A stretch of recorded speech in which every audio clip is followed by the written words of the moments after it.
Good evening, everyone. We're delighted that you've joined us for our speaker series, Ignatian Spirituality and Antiracism, a Call to Conversion. My name is Winnie Sullivan. I co-chair the Antiracism team here at St. Francis Xavier College Church in St. Louis, Missouri.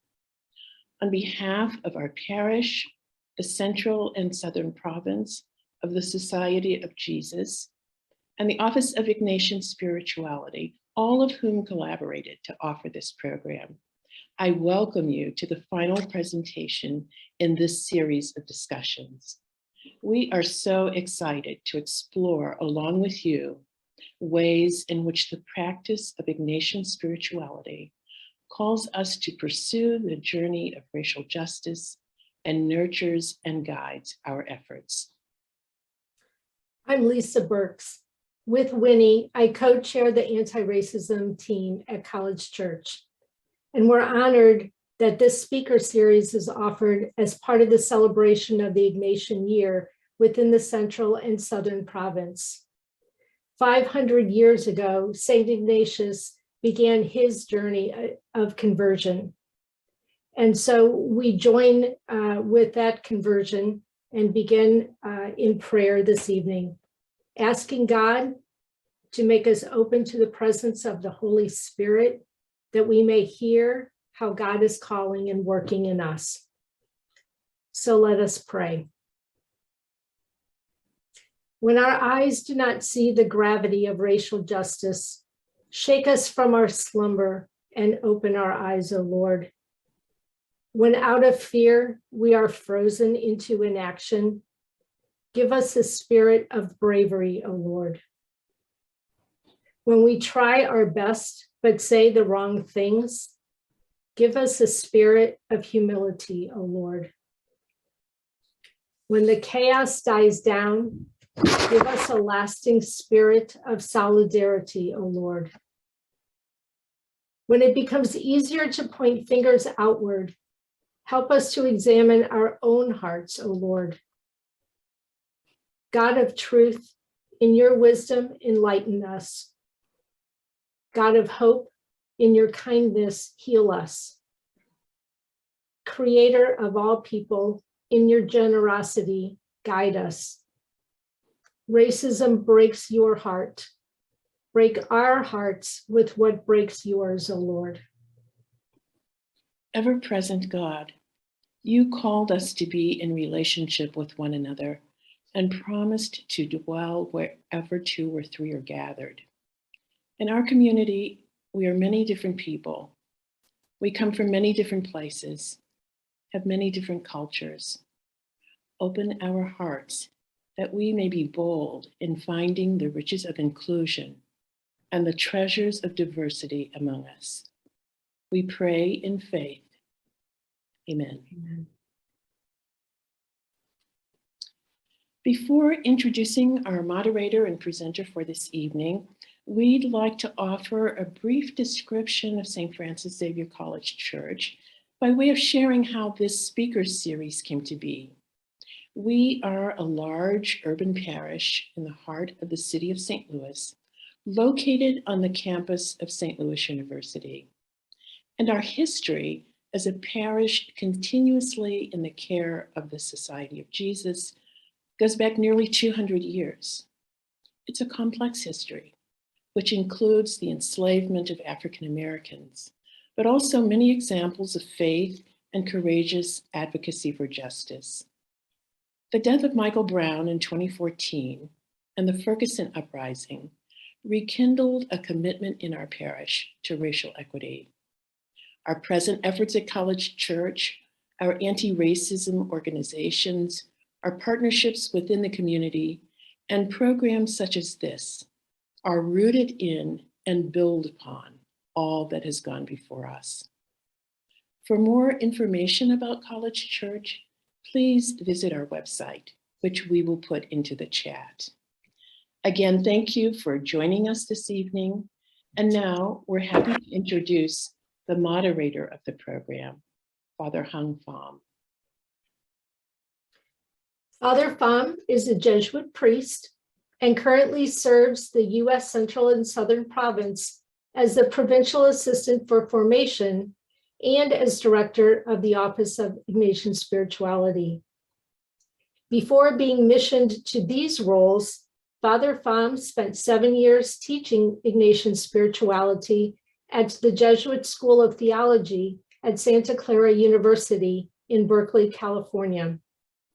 Ministerially and pastorally, Father Pham has lectured and led seminars on different Ignatian themes and topics, as well as directed numerous Ignatian workshops and retreats across the globe. For recreation, he enjoys good meals with friends and a good game of tennis. Welcome, Father Pham. Thank you, Winnie and Lisa, for your kind words and beautiful prayers. So once again, I would like to join my voice with our team to welcome all our friends and colleagues and companions back to this incredible speaker series. And for those, I think by now you probably become very familiar with the format, but just a little bit of reminder, and for those who are new and for those who are coming back.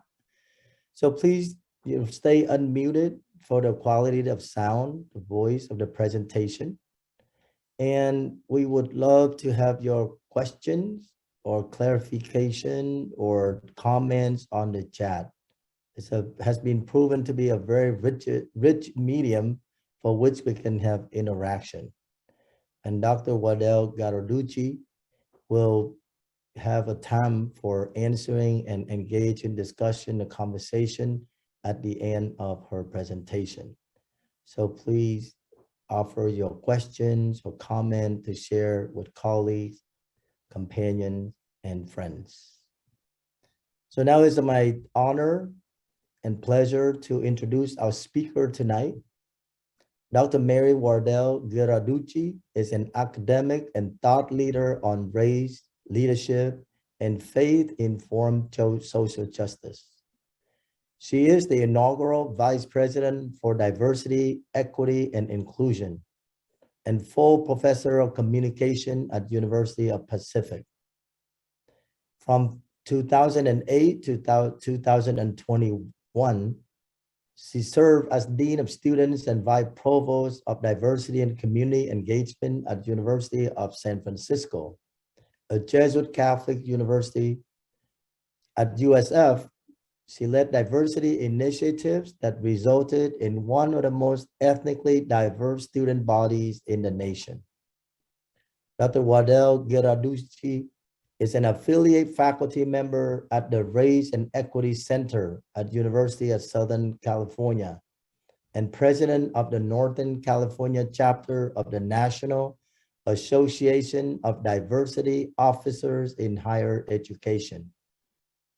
Appointed by San Francisco Mayor London Breed, Dr. Wardell-Ghirarduzzi has served as president of San Francisco Public Library Commission since 2014, overseeing a 170 million and 28 library system. Under her leadership, the San Francisco Library was named National Public Library of the Year in 2018. Dr. Wardell-Ghirarduzzi was awarded the 2018 Human Rights Defender for Gender Equality in San Francisco, and in 2017, she was named one of the Bay Area's most influential women by the San Francisco Business Times. She is on the executive board of the Ignatian Solidarity Network, the largest national Catholic social justice network in the nation. And she serves as the chair for the Urban Libraries Council, Washington, D.C. Dr. Wardell-Ghirarduzzi is leading Pacific's faculty, staff, and students in Stockton, Sacramento, and San Francisco through a transformative diversity, equity, and inclusion framework that seeks to humanize teaching, learning, research, and pedagogical practices as acts of love within higher education. Tonight, we are honored to welcome Dr. Wardell-Ghirarduzzi in her presentation entitled A Redemptive Call to the Altar. Dr. Wardell-Ghirarduzzi. It is such a pleasure to be here with you this evening. What a privilege to be home in a Jesuit community network.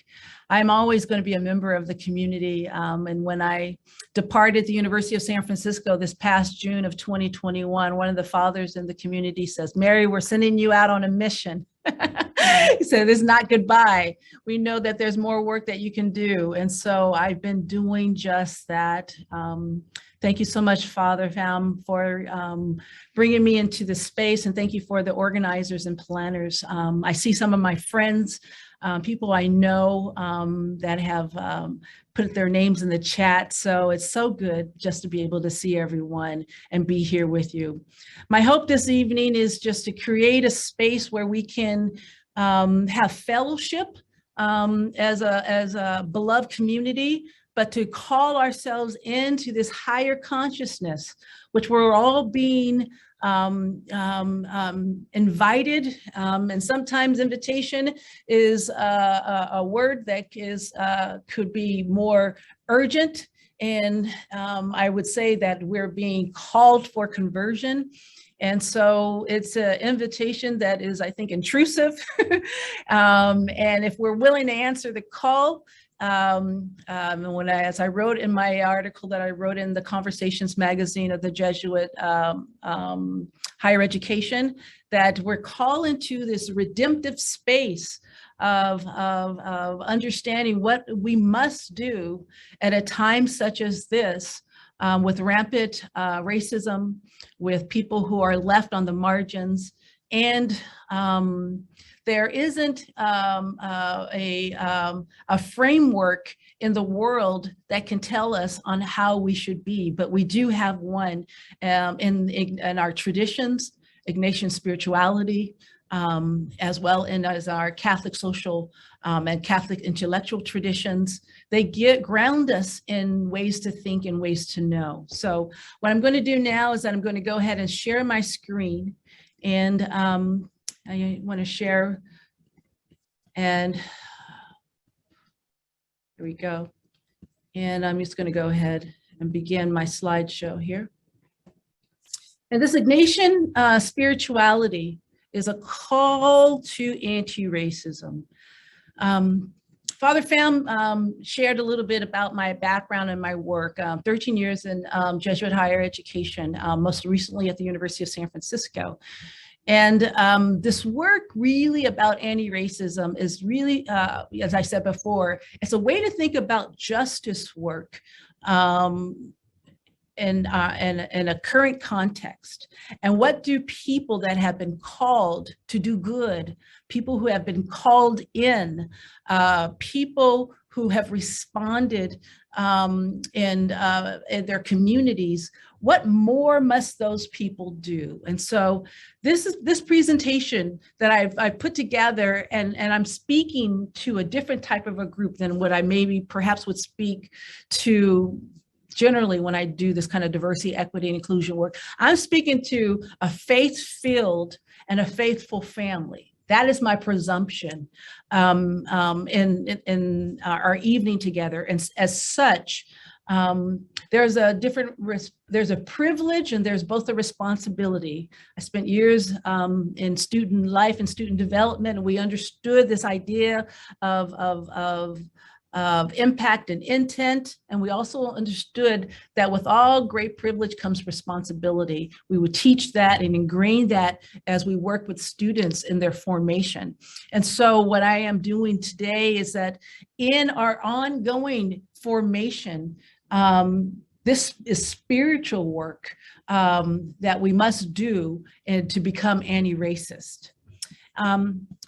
One of the things that I want to do before we go along is that I just want to ground us in those who have had marginalized experiences among us that oftentimes are hidden and unknown, but yet they're in plain sight and they're with us now. So we acknowledge that the San Francisco Bay Area sits on the unceded and ancestral homeland of the Ramaytush Ohlone peoples, who are the original inhabitants and have lived here for thousands of years before colonial settlers arrived from Europe.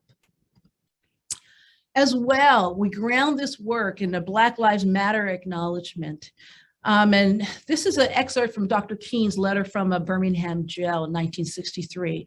And I find that this is a real interesting one, and I selected this very intentionally, in my Black Lives Matter acknowledgement, that he wrote, Dr. King, "I have almost reached the regrettable conclusion that the Negro's great stumbling block in his stride toward freedom is not the white citizen's counselor or the Ku Klux Klanner, but the white moderate, who is more devoted to order than to justice."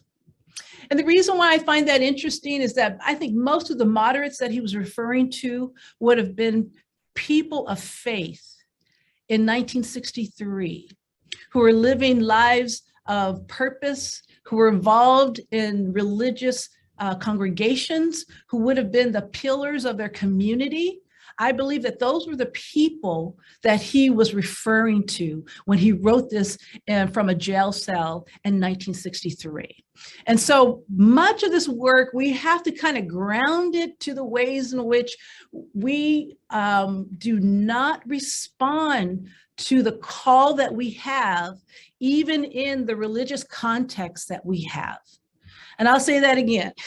We oftentimes do not respond to the call of those that are clearly calling us, because even in the religious traditions that we're in, because many times those religious traditions cover us, they protect us, they shield us in ways that are harmful to others, and that are not vulnerable to ourselves. And so I share this with you because he was not talking to the people that were on the edges of society who were mean and vicious. He was talking to his fellow Christians, in most cases, Catholics and as well as Christians, Protestants alike. His letter was addressed to those individuals who were not responding in the way that they were being called to respond at a time such as that. And here we are in 2022, and that same letter, maybe you can change some of the language. We don't use the word Negro anymore, but you can replace that with BIPOC people. You can replace it with Black people, but the same sentiment would very much be part of the work that we still have to do today.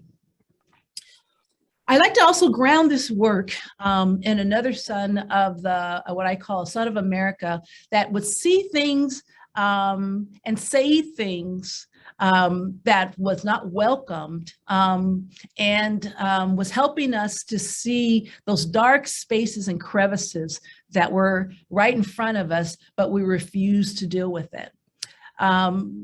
Because of the generations of students that I have right now, and some of you that are working with students, they're being introduced in a very wonderful way. They're discovering the great James Baldwin, American novelist, playwright, and social justice activist. Anything that you read by James is like reading anti-racism. Anti-Black racism 101, and he goes deep very quickly. And this idea of love, loving others, and thinking about how do we love has been something that I have integrated in my work, because I work within institutions, I work within universities. I've spent my entire life working in a university, almost 30 years now. So if I love you, James said, I have to make you conscious of the things you don't see. And so what happens is that in these institutions, whether they're parishes, whether they're schools, whether they're community centers, whether they're foundations, whether they're companies, whatever they are, for-profit, not-for-profit, but generally, let's just say the not-for-profit institutions that are mission-centered.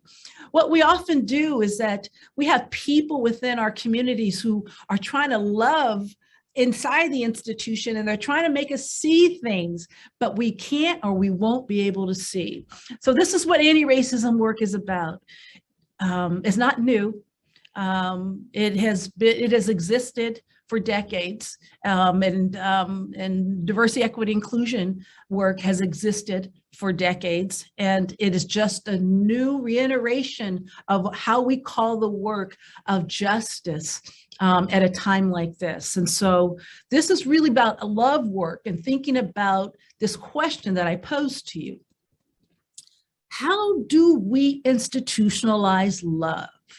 So, this is an interesting question because I pose this to university faculty, and I pose it to university leaders, and I pose it to CEOs of community-based organizations, particularly the ones that are on the front grounds of serving the marginalized in communities. And they will say, Mary, our very purpose of our missions is love. In some cases, they may even have that in the context of their mission. And so they often will say, well, that's the reason why we exist.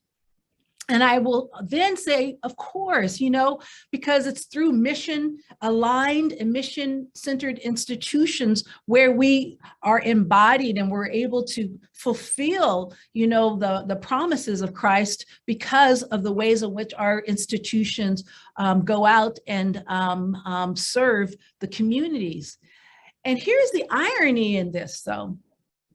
What happens when an institution that is primed and exists for the purpose of a mission, which is to love people through whatever goods, services, programs, initiatives, education, whatever it is that institution does?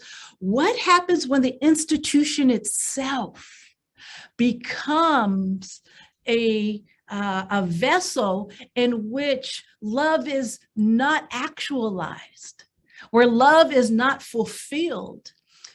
You have to remember the entire world is organized through institutions. All of modern society as we know it, we belong to institutions. We have affiliations with schools. We have affiliations with clubs. We have affiliations with athletic groups. We have affiliations with cities. We have affiliations with companies. We have affiliations with churches. We have affiliations with traditions, the Ignatian tradition. What happens if those institutions fail to love people? Well, that's part of the work that we have to do when we think about anti-racism work, because as an institution worker, as someone that has been called to do institution work, my work then in anti-racism is to teach institutions the ways in which we fall short in our love, and to show people how institutions have both a responsibility and an accountability to do this love work.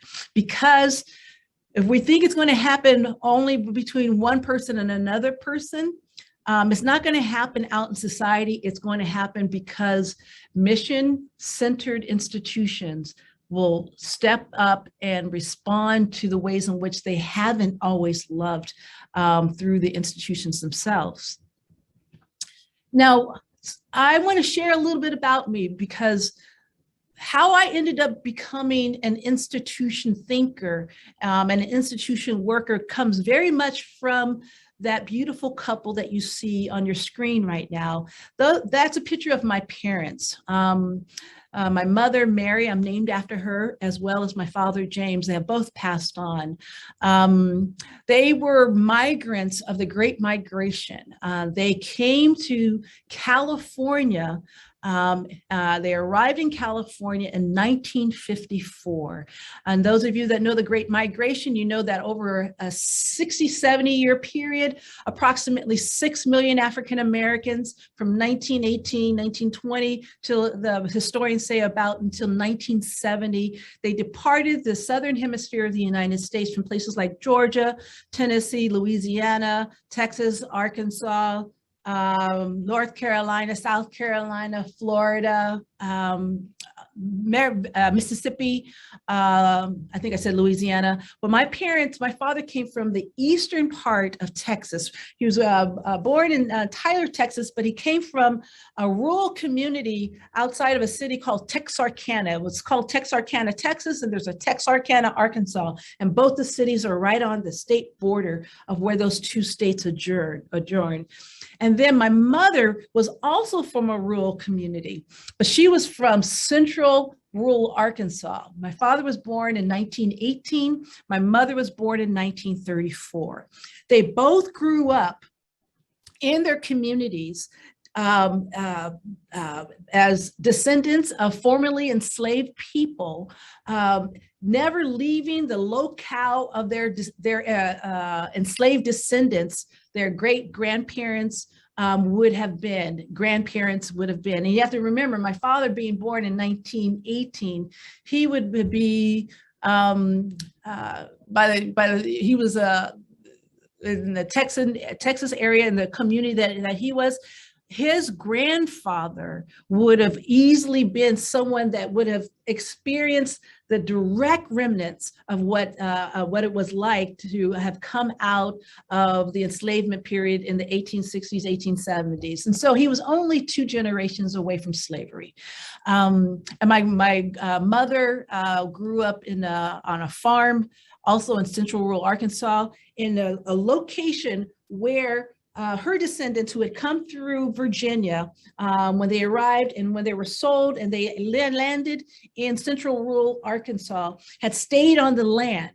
And so I tell you that because they had a real keen sense of as young people growing up in the United States in the early part of the 20th century, of the ways in which institutions were actually failing in a very explicit and overt way, the citizens of the United States who were the former descendants who are the descendants of formerly enslaved people.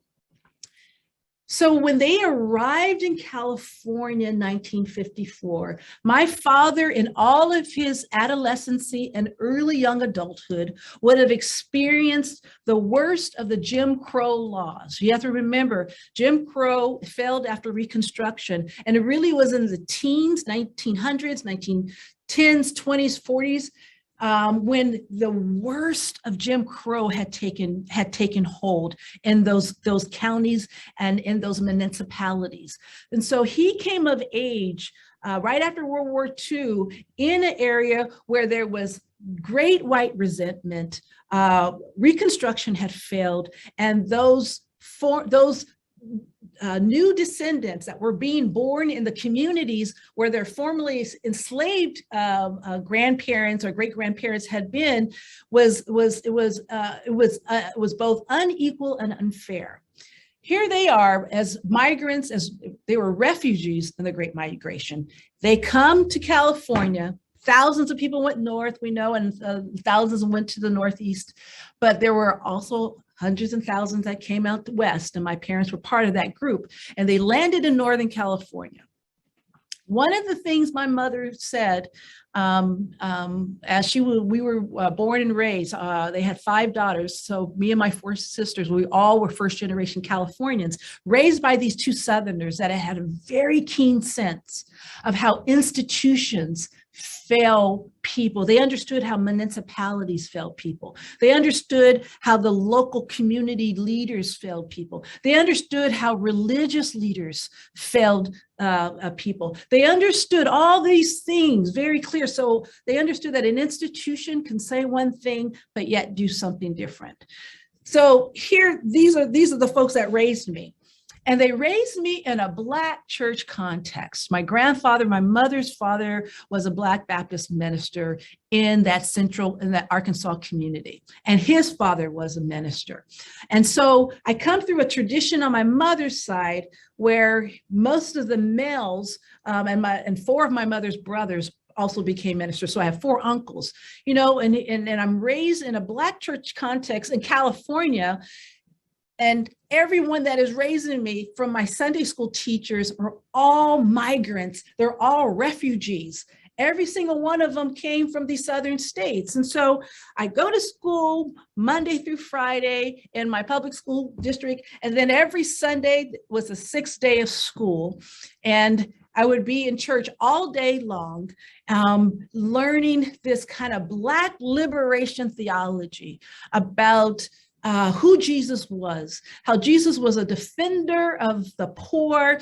Jesus was never sunken or sad or dead on the cross. As a matter of fact, the tradition that my parents passed on to me, as well as those other descendants of the Great Migration, all of my teachers, all my Sunday school teachers, they taught all of us children that we were part of a tradition of a God who always had the back of the oppressed. And so our songs supported that. Our theology was very clear about that. And so when I would grow up and I eventually became a university leader, and by the time I came to a Jesuit university as a university dean in 2008, I had a well-developed framework for understanding how to do this work in kind of in society, but I didn't always know how to do this work in institutions until I encountered Ignatian spirituality and until I encountered the Catholic social teachings and the Catholic intellectual tradition. When I arrived at the University of San Francisco in 2008, that very first summer as a new university administrator, I dove deep into the Catholic social tradition as well as the Ignatian spirituality, because I wanted to learn those things, first of all, because I had a faith formation around a Black theology that aligned with the tenets of my institution, but I didn't really have a framework in regard to how that tradition could be embedded in an institution. At least it hadn't been clear to me until I had arrived in a Catholic institutional context. What emerged out of that, I feel like God has had his hand in my life in such a significant way, because it has brought together these very powerful ways of seeing, ways of knowing, and ways of being. And that I understand how institutions are fundamentally at the core of most of the racist work that we deal with today. And our religious institutions are at the forefront of being implicated in that. And thus, the work that I do, as the work that my parents taught me, is that we must do institutional work, and that we must teach institutions how to love better. And we can only do that work when we start to understand what anti-racism is. So the purpose today is to connect our intent to becoming an anti-racist institution to our impact for, not for ourselves, but for the liberation of Black, Indigenous, and other people of color. If that is not the intent we have, then anything or everything else we're doing is for naught, because the only way we're going to do this work, it has to be about other people's liberation. It has to be about other people's freedom, because in freeing and liberating others, we thereby also free and liberate ourselves. And so we have to be explicit about our intent here.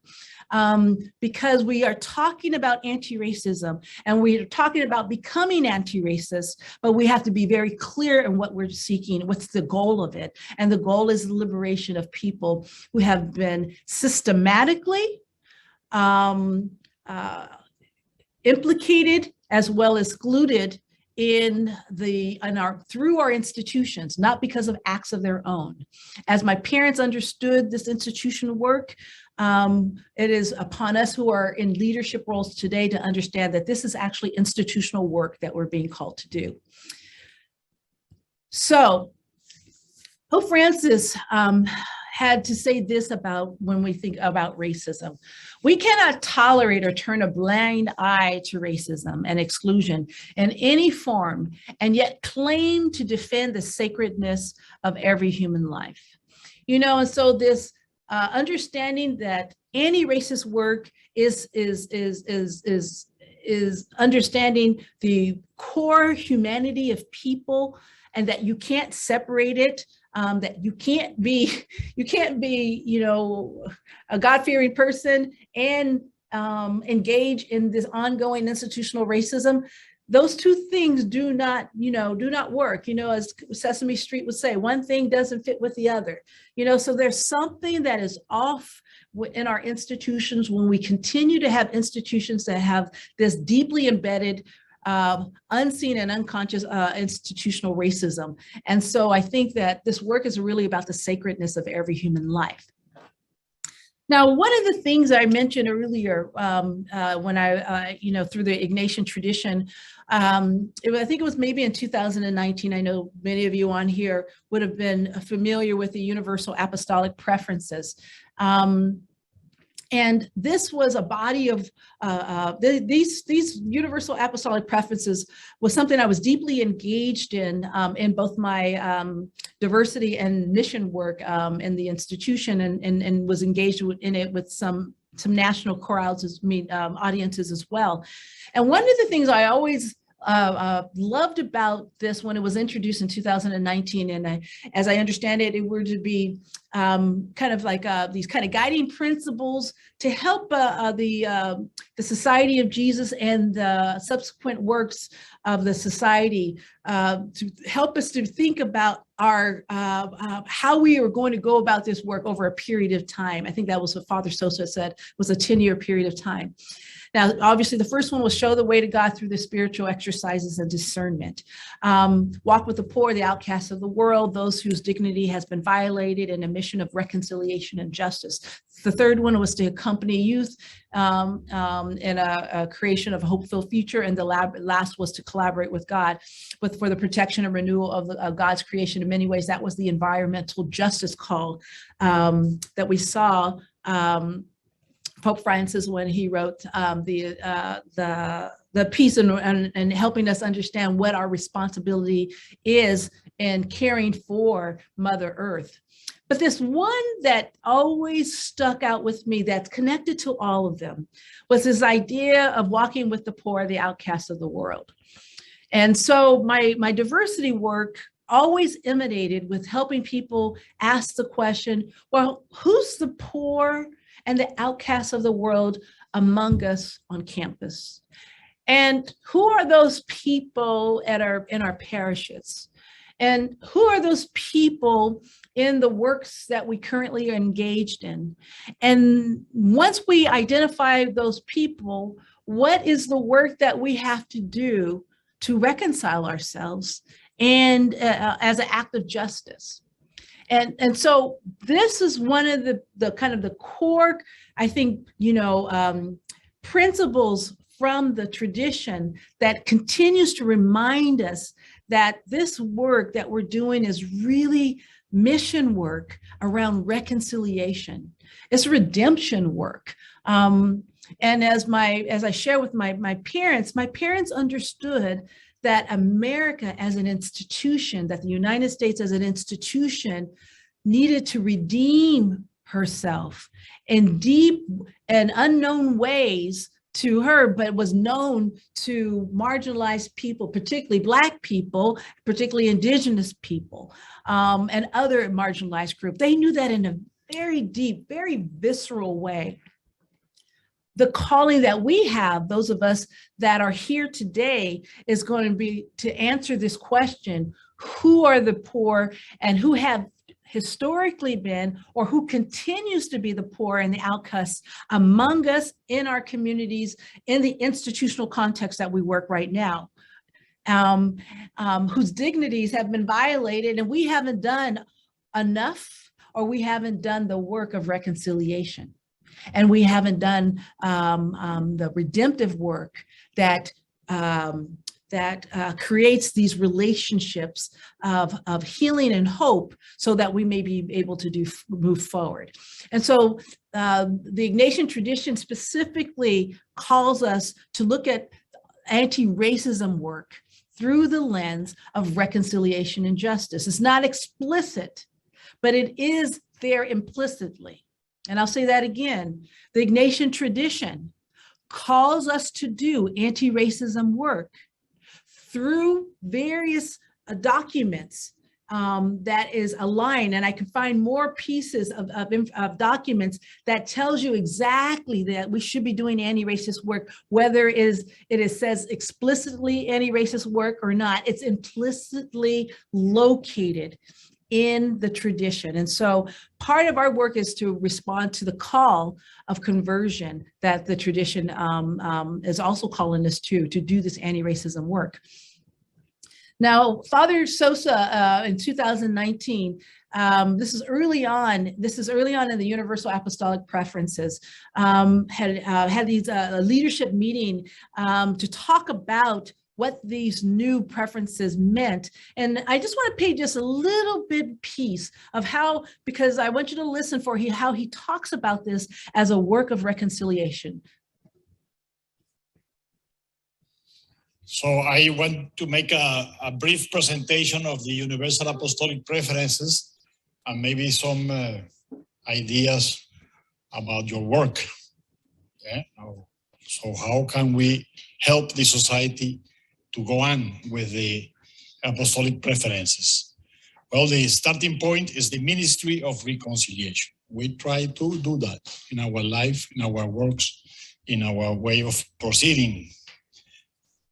We are companions in a worldwide mission of reconciliation and justice, as was the synthesis that the General Congregation made of our journey since the Second Vatican Council until now. And we have a lot of inspiration in this. I have a lot of things to do, but many things to live about, no?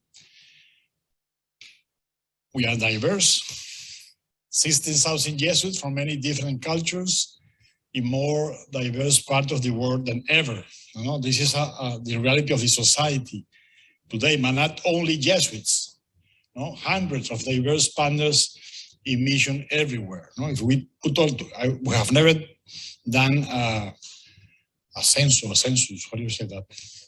We have never we don't know how many are, but there are many, hundreds. No, Jesuits, we are minority. Also from different cultures, as I think one of the more amazing realities of the society today is the multicultural face of the society. No? And it's really amazing.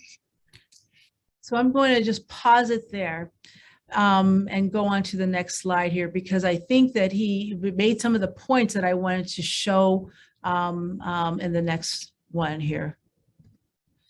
So Father Sosa's comments, when he talked about this idea of the universal apostolic preferences, and to think about these things, it's a strong call. It's a strong call to us for personal, communal, and institutional conversion. Y'all see that? Institutional conversions. He mentions his letter. He says, we have a lot of institutions with a long tradition. And as you know very well, to change an institution is not easy. Oh boy, let me tell you, as an institution worker, it is not easy. That means that we have to restructure our minds and our hearts, that these preferences want to be an inspiration to conversion, to do something different. So here we are again, we keep getting reminded how this work has a significant institutional context. Even from Father Sosa's word, saying that it's personal, communal, and institutional. And each one of us will play that different, depending on our gifts, talents, and abilities in the works that we do. But my work today is to elevate the ways in which institutions must be called to do this redemptive work. And institutions are not buildings, and they're not bricks and mortar. Institutions are bodies of people who follow traditions that are embedded with policy, that then becomes practices, that then becomes procedures that then becomes ways of being, that becomes culture, that then turns into mindsets, and that then turns into attitudes. Did you just follow that how I broke down what an institution is? We often think of institutions from the beautiful buildings that we have, but institutions, the buildings are just the framework that holds it. The institution itself is actually the body of people that are doing the work. And so it's the body of people and how they interpret that tradition, or how they interpret that spirituality, and how they make sense of those policies, and what they do with those policies, and how they implement them, and how they reform them or they lack to reform them. And then the attitudes and the preferences that emerges, and the exclusionarities, and the ways in which we then have these very institutions with powerful missions that clearly are purposeful in the world, and at the same time they can cause so much harm and so much damage to people, that the institution then becomes part of the redemptive process. Are you following me now?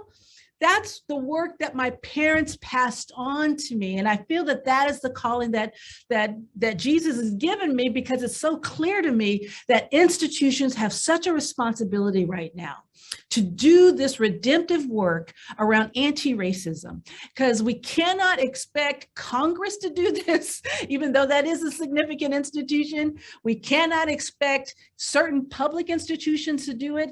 And if public institutions cannot do this, or some actually will, what will the institutions that have been formed for the purpose of advancing the gospel, for the purpose of fulfilling God's mission in a time like this, if those institutions do not answer the call for anti-racism, and do not answer this call that even Father Sosa put in his letter of institutional conversion, then who's going to do this work?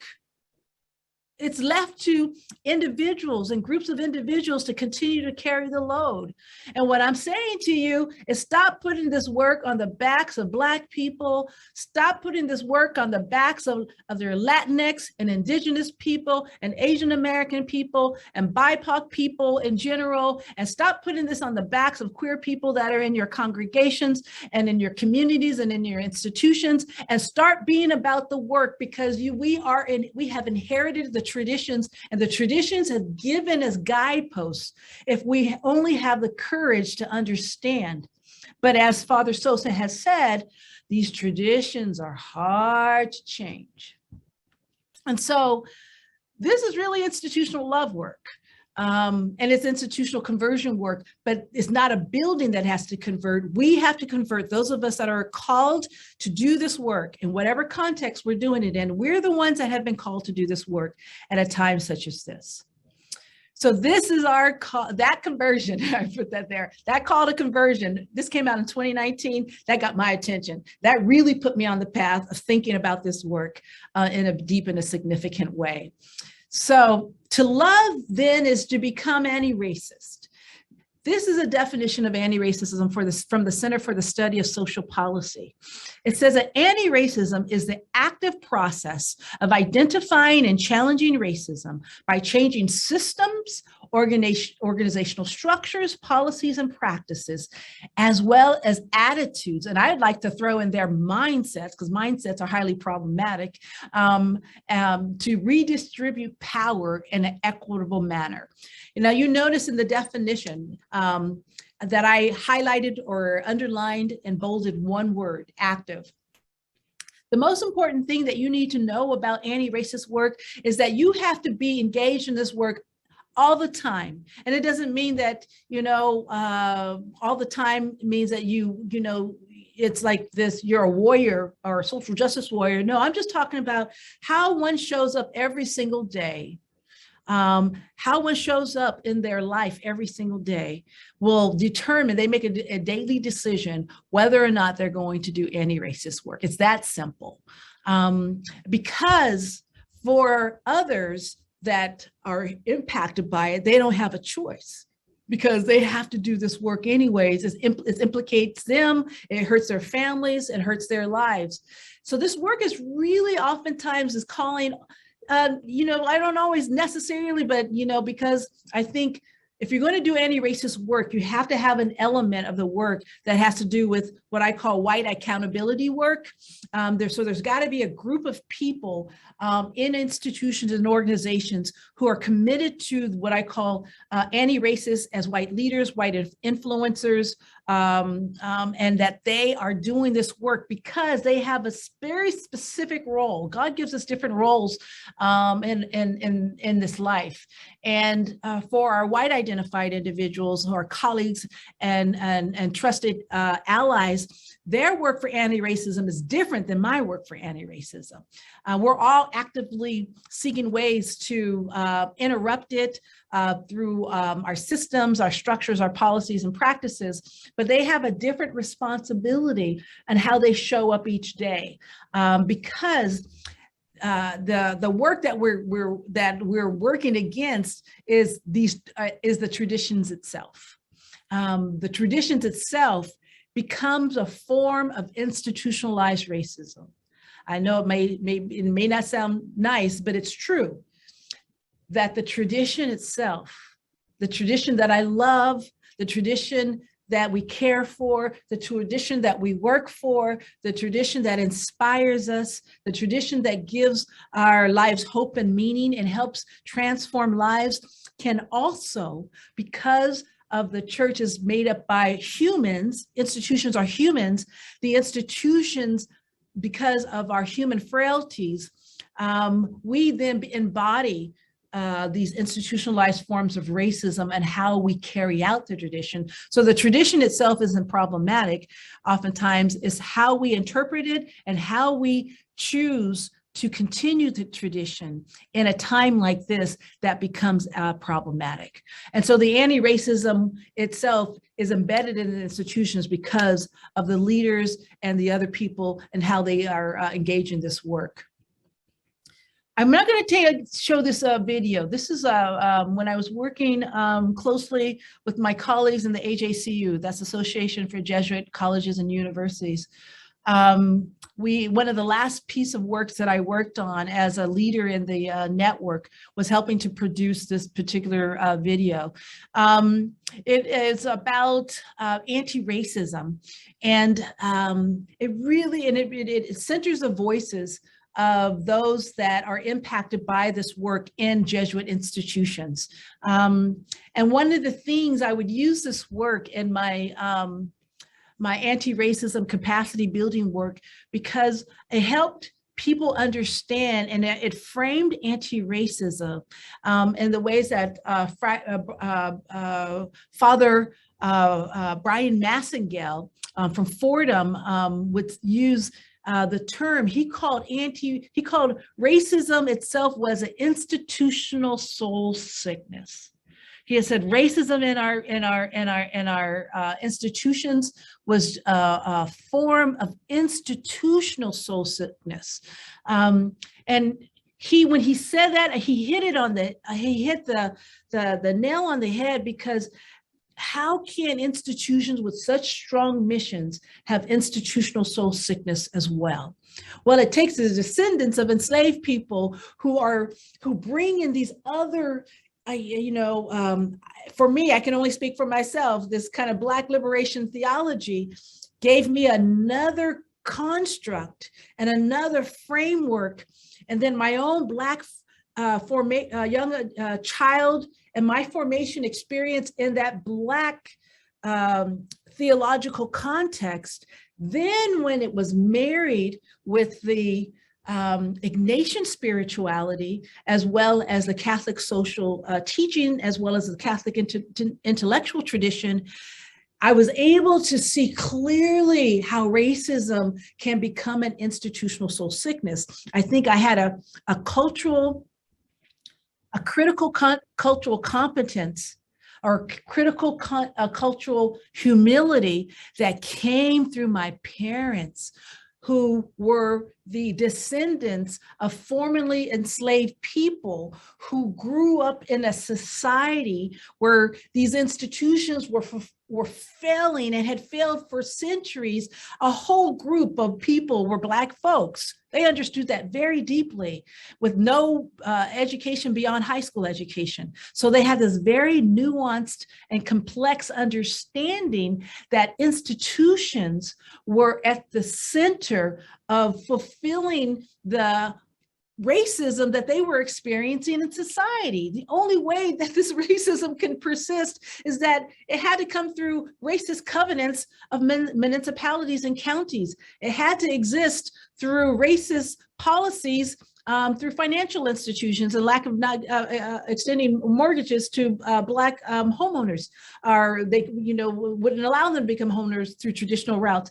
It came through the ways that there was economic policies and health policies that created these health and economic disparities that we're still experiencing today. They understood fundamentally that institutions were implicated in this.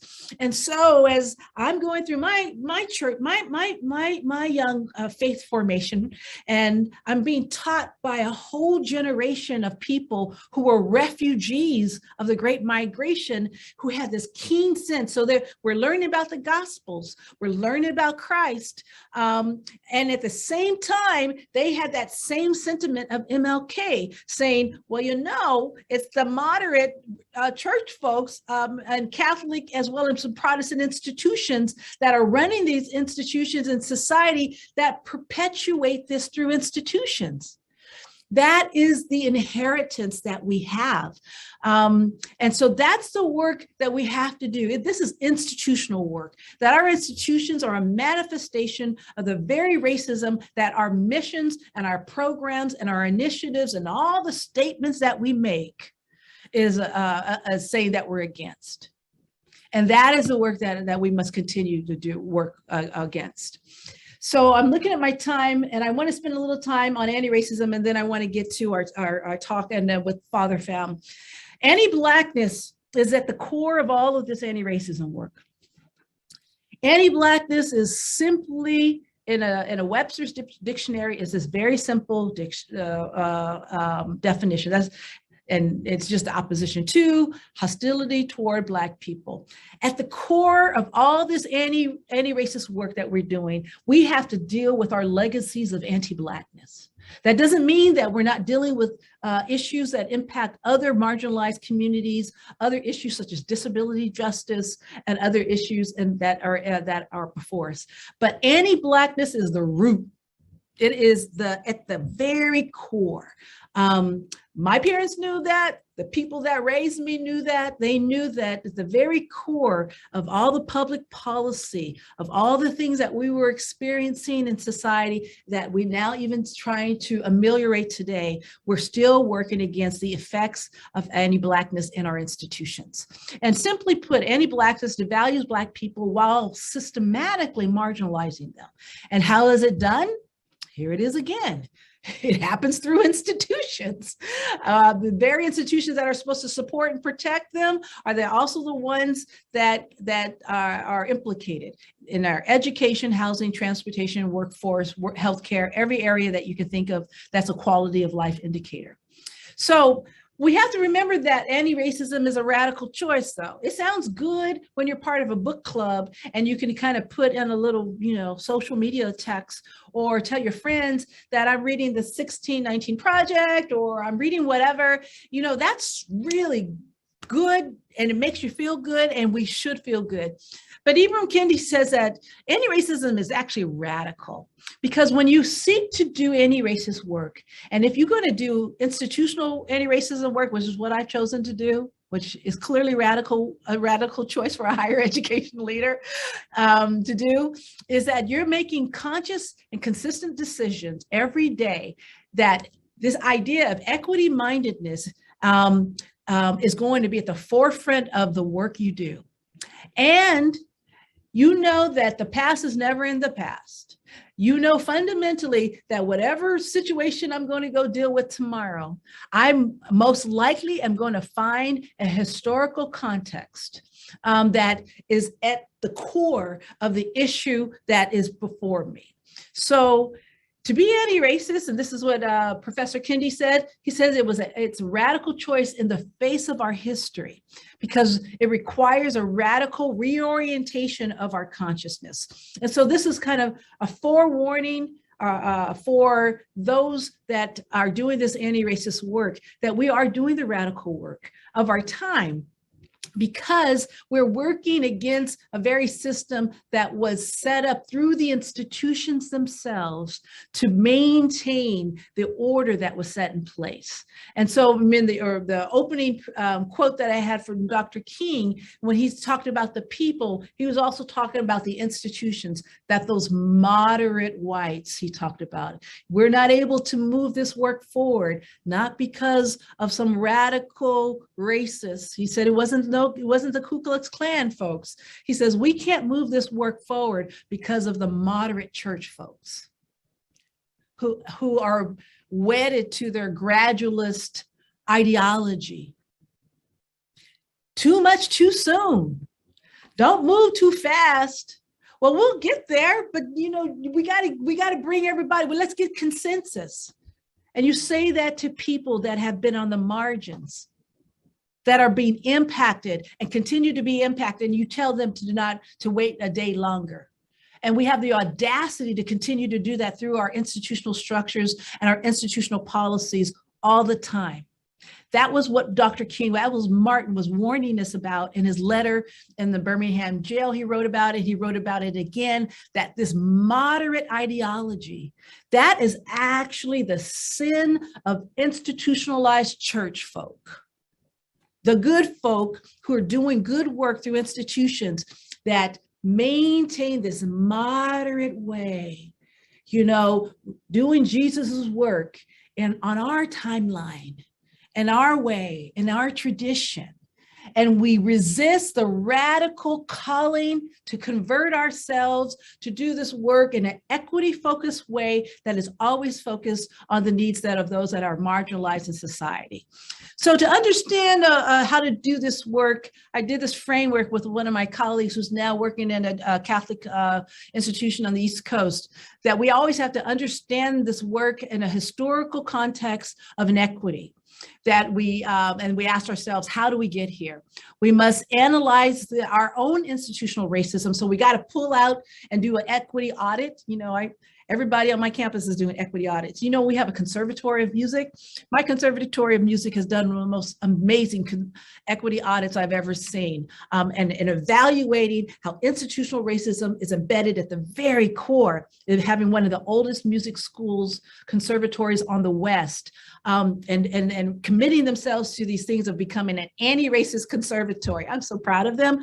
But this whole thing of understanding the historical roots of inequity and analyzing it, and now they're going to go through a process, they're going to begin to confront it, how the entire Western canon, because the conservatory that is here, they're confronting how the entire Western canon is embedded in racism. And so then the entire classical music, jazz, and everything that has come through, it has a framework of racism that is embedded in the curriculum and the pedagogy fundamentally. They're looking at the entire collection, and then how that then is translated and has been translated down the decades. Courageous work for music educators to do. This is the type of work that institutions have to do. They have to confront the institutional racism by understanding the historical context, doing an analysis by doing their own equity audits, and then doing the work of confronting it. Some of you know that I wrote an article in the Conversations magazine, which is the magazine of the AJCU higher education colleges and universities. And it was published last spring, and it was called A Redemptive Call to the Altar, and it was in anti-Black racism in Jesuit higher education. And I had offered a framework to think about this work. And the first thing that I said was that we have to recognize that there is harm and injury that has been done. And, you know, this tradition is really a tradition that we get from our Abrahamic, you know, traditions, the Judaic traditions, and the Jewish law, that this redemptive framework, that in order to reconcile, that we had to, very first step was to recognize that harm and injury even occurred. You know, so this idea of reconciliation is always grounded in telling the truth around harm and injury. And the actual tradition, it comes from, it was teshuvah in the Abrahamic tradition, and it was a Hebrew word called teshuvah, and it's literally translated to returning. So to return to oneself. So in this way, you're returning to your brother, you're returning to your sister, you're returning to a harmonious relationship. And teshuvah is a way back, a process how we can restore ourselves with one another. So the first part of that, and taken from this Judaic tradition that comes out of the Old Testament, is this idea of recognizing harm and injury. And then the second piece of that was expressing regret and expressing remorse and asking for forgiveness. That is a requirement for anyone, particularly a calling for God's people, to do this reconciliation work.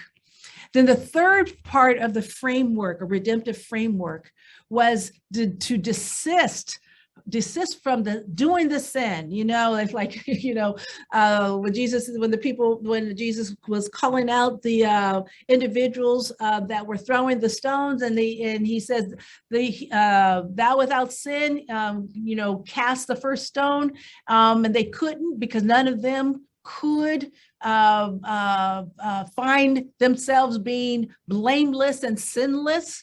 And then what did Jesus say? He told her to go sin no more. So this idea of descending from the sin of anti-Black racism is very much essential and required for us. So what that means is that, no, we're human beings and we're frail, and yes, we're going to make mistakes, but we have to have a commitment as God's people and as people who are doing this mission work, that we're not going to be like other people on the street, that as institutional workers that are committed to anti-racism, we have a higher calling. You know, that's what I always tell people that do this work.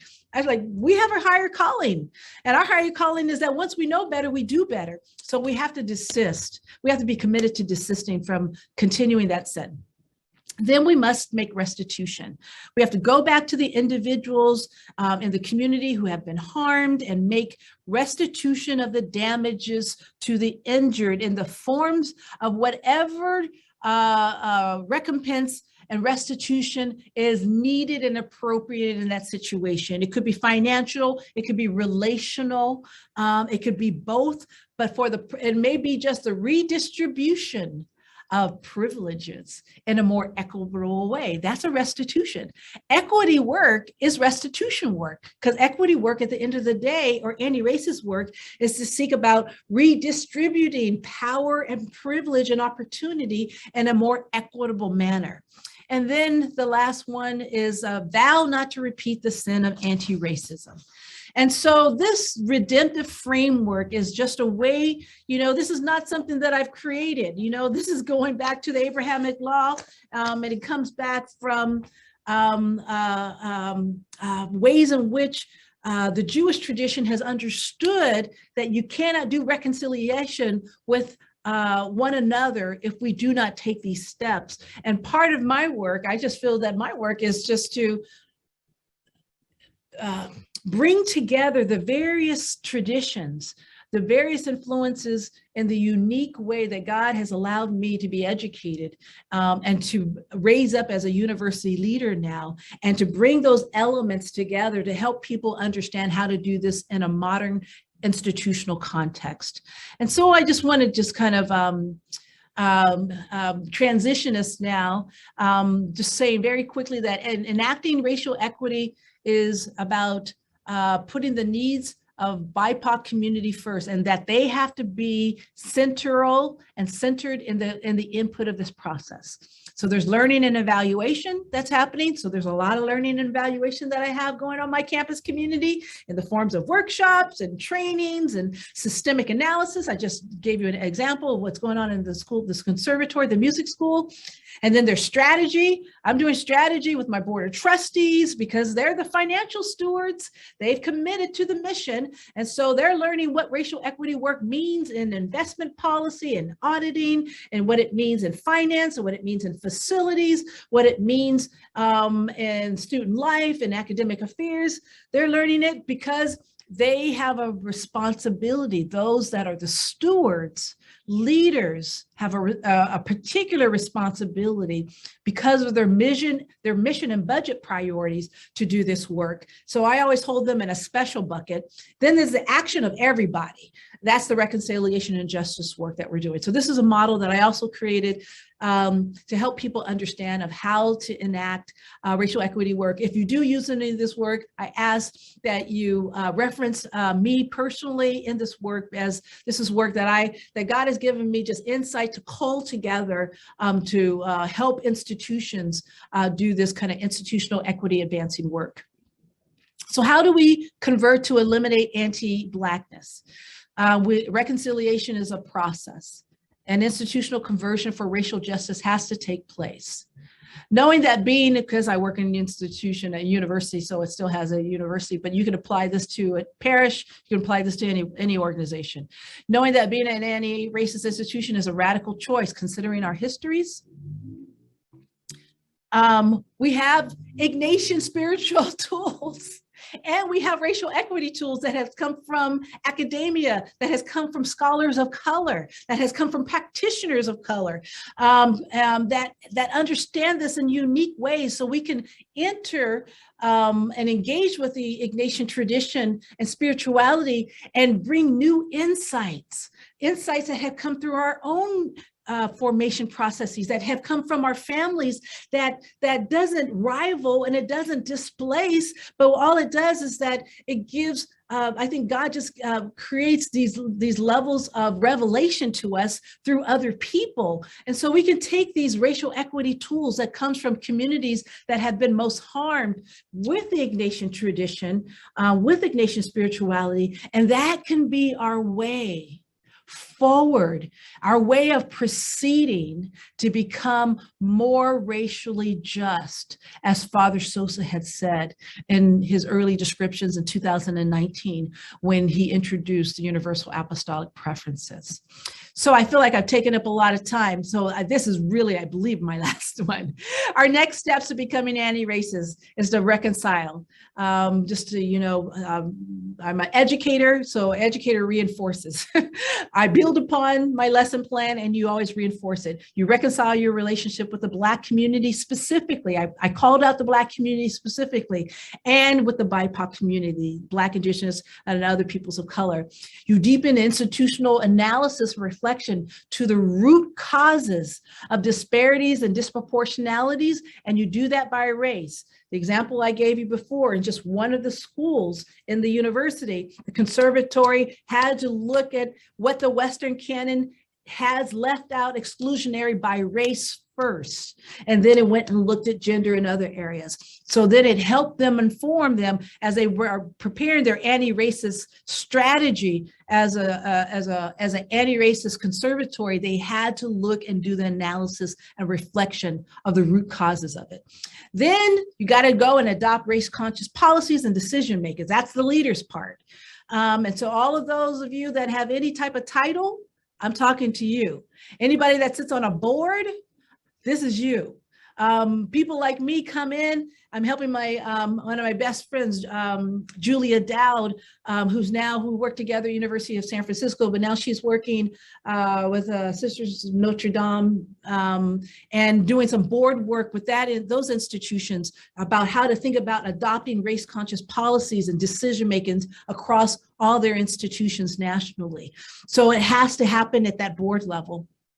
And then you have to offer dialogical engagement and reflection on structural racism. So you got to do the work that I know we're actually very good at. We know how to do dialogues. Boy, I've learned that really well. It's one of the gifts that I've taken from the Ignatian tradition that I carry into the other parts of the world that I'm engaged in right now. I'm teaching others how that are not Ignatian institutions how to do this dialogic engagement, and they don't even know that I'm teaching Ignatian pedagogy, and they don't even know that I'm teaching them Ignatian reflection, and doing it all the time everywhere. And sometimes I tell people this comes straight out of the Jesuit tradition, and some people that have been through it, they'll recognize it, but for others, they're being introduced to it for the first time. So we use our traditions of dialogic engagement for reflection to focus on structural racism. And you look specifically on the compounding inheritances of some and the compounding disadvantages of others. And you go right there, and you don't skip and you don't try to reform, but you deal with the issue at hand. And then you have to put accountability pieces in place for having more race conscious and DEI conscious leadership. So these are the essays that I talked about, the more recent ones. I haven't written anything for the network. I do have some writing that I have coming up in the pipeline right now. As a matter of fact, a colleague of mine might be working on a potential of a book to talk more about it. I did publish a book in 2020 called Twice as Good. It was more of a personal reflection. It was called Leadership and Power for Women of Color. I saw my friend and colleague, Andrea's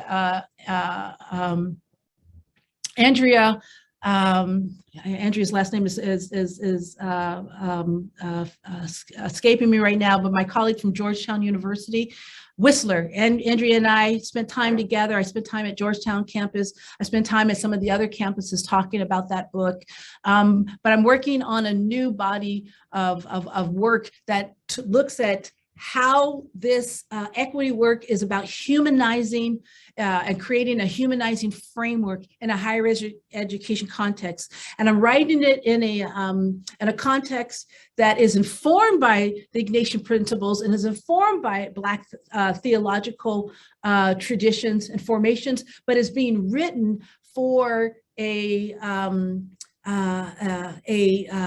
community of practitioners and scholars that may not have those faith traditions. And so I feel like part of my calling right now is how to translate. I feel like God has asked that I'm trying to translate what I learned in the Jesuit tradition to other communities and put it in conceptual frameworks in language that they can understand. And the humanizing frameworks is a way that I can talk about all these traditions that have come together for me. And I hope to have some more work that is, hopefully we'll finish getting the publisher to agree to it, and then I'll have some work that'll be coming out hopefully next year. So I'm going to stop there because I always have more that I can talk about, but I'm going to stop sharing because I have so much to talk about, and I teach this all the time.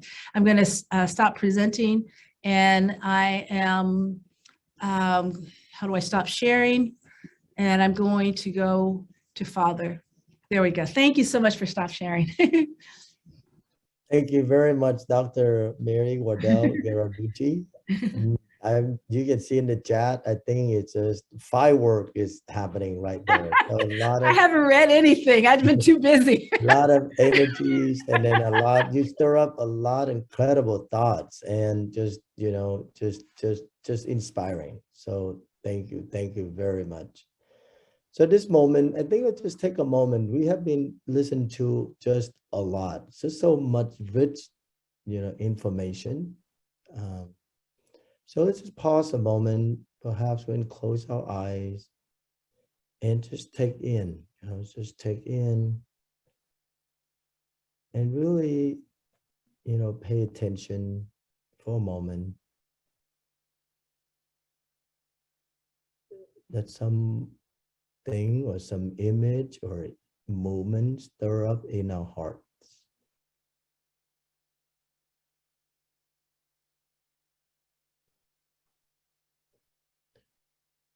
Whether that's in a form of a question or just an image, or just a desire to change, or dream for our parish, for our family, for our institution.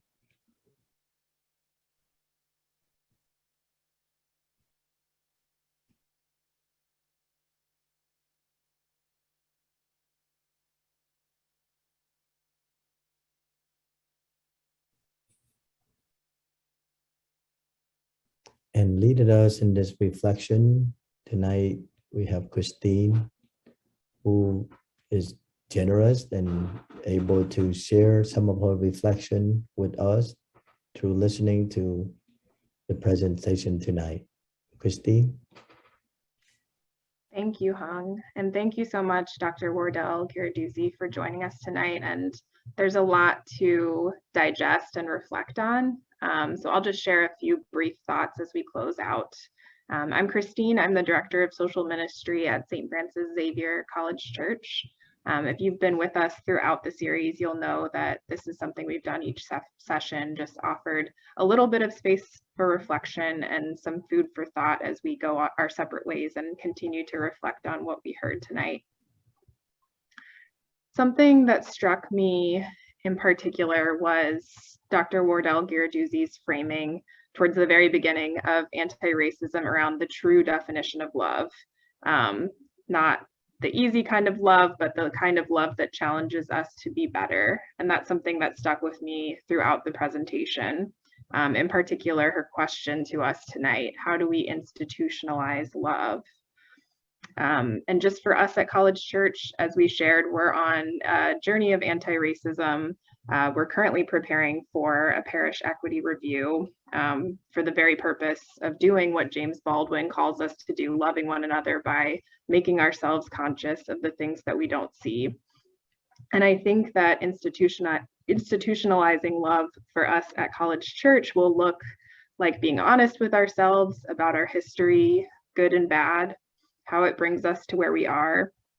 Institutionalizing love for us will look like pulling out of the shadows and placing into the clear light of day the things we'd rather not see, the things we'd rather forget about or ignore, the ways our policies and practices, our culture, intentionally or not, marginalize members of our community.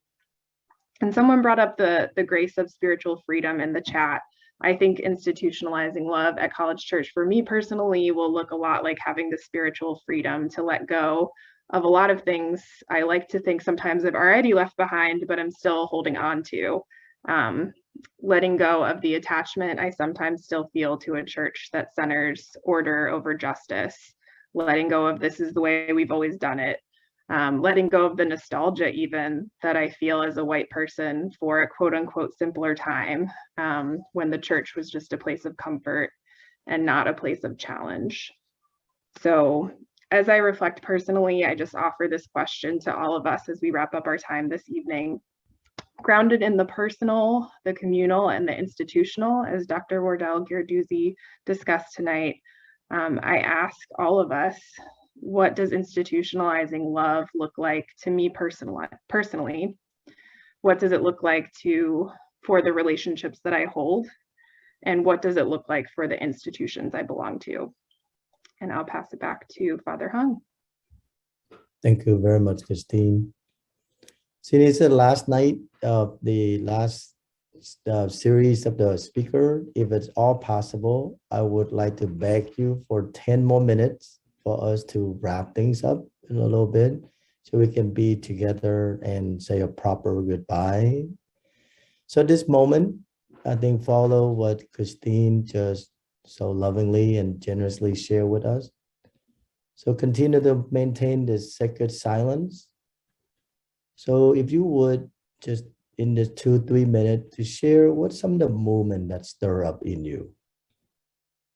Okay, so this is not an intellectual exercise, but it's a spiritual exercise. What is really moving in our hearts? A phrase, a word, an image, a call. And if you be kind enough to share that in the chat, please.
As the comments continue to written on the chat, I would like to invite Dr.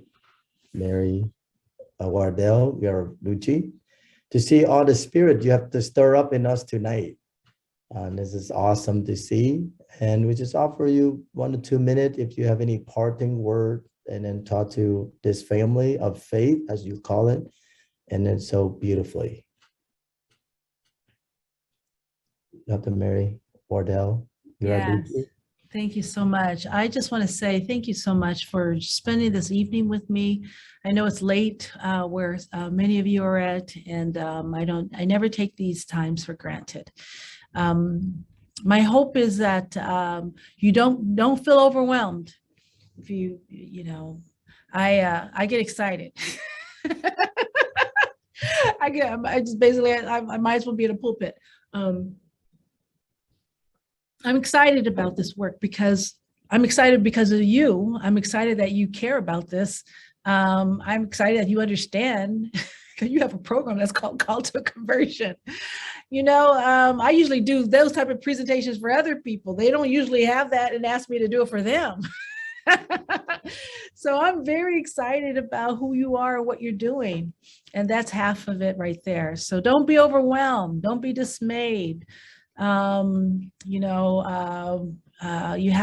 what we need. We're given a spirit of action, and we don't have to shrink, or we don't have to be timid, and we don't have to be overwhelmed, because we have power. Our power is both spiritual, and it's physical. And then we also have other power that we can exercise in our citizenship, and so we have strength. And so I just want to encourage you. Those of you, I saw some of the questions, I'm hoping that the framework was helpful.